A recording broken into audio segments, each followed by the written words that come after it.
which is what I've just illustrated with some of the effects on admissions of government policy on funding.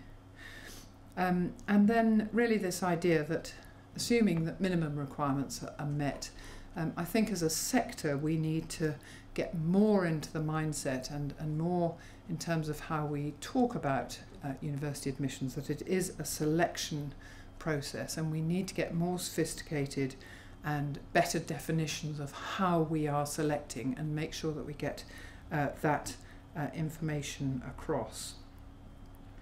Government policy on admissions, I believe, should encourage standards and good practice and not quotas. In my view, government policy is currently breaching autonomy on admissions, and of course, if institutions miss their student number quotas, they're subject to very significant financial penalties, which in the end also is going to be a disbenefit to students in the end. UCAS's bit of it, we need to ensure that the process itself isn't a barrier. We've recently done a very extensive review of our admissions process. We want to make sure that all the information, advice and guidance is about getting the right match of applicant to course, not about how do you do UCAS. So that's really important. It must be simple and intuitive.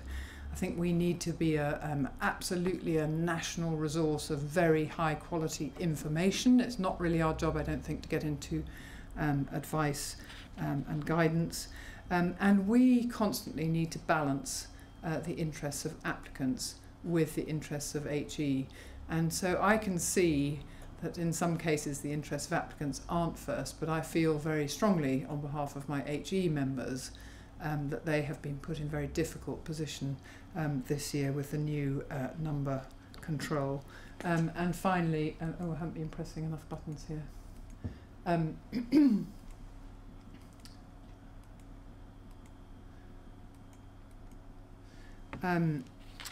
Finally, my final quote, which I've just done something funny with.